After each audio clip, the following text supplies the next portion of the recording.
ನಾವು ದೆಹಲಿಗೆ ಹೋಗಿದ್ದು ಮುಖ್ಯ ಕಾರಣ ಮಹಿಳಾ ಬಿಲ್ ಅದನ್ನ ಮಂಡನೆ ಮಾಡಿದ್ರು. ನಾವು ಮಹಿಳಾ ಬಿಲ್ ಪರವಾಗಿ ಹೋಗಿದ್ವಿ.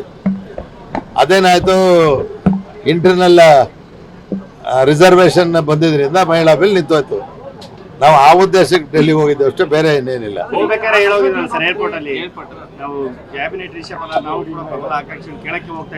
ಅದು ಸ್ಟ್ಯಾಂಡಿಂಗ್ ಇದೆ, ಅದಿದ್ದೇ ಇದೆ.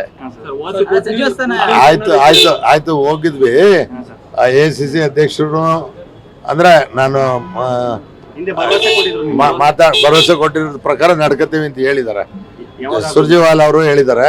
ಇದು ರಿಸಲ್ಟ್ ಬಂದ್ಮೇಲೆ ನಾವು ಕೇಳಿರ್ತಕ್ಕಂಥದ್ದು ಅವ್ರನ್ನೇ ಮಾಡಿ ಇವ್ರನ್ನೇ ಮಾಡಿ ಅಂತಲ್ಲ, ಹೊಸಬರು ಒಂದು 20 ಜನಕ್ಕೆ ಅವಕಾಶ ಮಾಡ್ಕೊಡಿ ಅಂತ ಕೇಳಿದ್ದೀವಿ.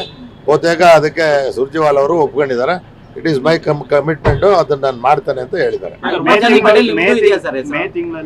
ಅದು ಯಾವಾಗ ಅಂತ ಗೊತ್ತಿಲ್ಲ, ಇನ್ನು ಅಲ್ಲೇ ತೀರ್ಮಾನ.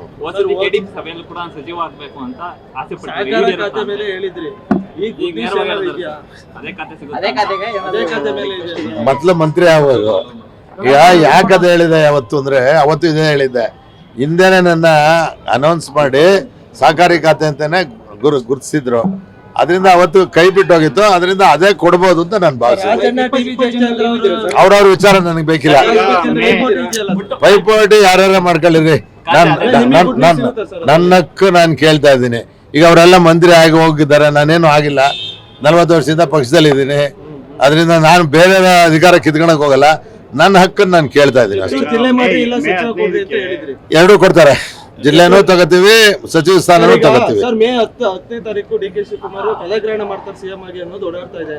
ಅದ್ ನಮಗೆ ಮಾಹಿತಿ ಇಲ್ಲ. ಈಗ ನೋಡ್ರಿ, ಅವ್ರು KPCC ಅಧ್ಯಕ್ಷರು ಡೆಲ್ಲಿಗೆ ಹೋಗ್ತಾರೆ, ಇನ್ನೆಲ್ಲ ಹೋಗ್ತಾರೆ ಬರ್ತಾರೆ, ವಿಚಾರ ಇರ್ತದೆ. ಅದರಿಂದ ಅವ್ರು ನೋಡ್ರಿ, DCM CM ವಿಚಾರದಲ್ಲಿ ನಾವ್ಯಾರು ಮಾತಾಡ್ಲಿಕ್ಕೆ ಹೋಗೋದಿಲ್ಲ.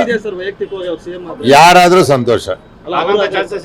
ಅವ್ರ ವಿರುದ್ಧ ಏನಿಲ್ಲ. ಹೈಕಮಾಂಡ್ ಯಾರನ್ನ ತೀರ್ಮಾನ ಮಾಡ್ತಾರ, ನಾನೇ ಷಡಾಕ್ಷರನೇ ಮುಖ್ಯಮಂತ್ರಿ ಮಾಡ್ತಿದ್ದೀವಿ ಅಂದ್ರೆ ಒಪ್ಕೋಬೇಕು. ಅದಿನ್ನೂ ತೀರ್ಮಾನ ಆಗಿಲ್ಲ. ರೀಶೇಬಲ್ ಅಂತೂ ಪಕ್ಕ ಇದೆ ಅಂತ ಅನ್ಸುತ್ತೆ. ಅವ್ರ ಹೇಳಿಕೆ ನನಗೆ ಸಂಬಂಧ ಇಲ್ಲ.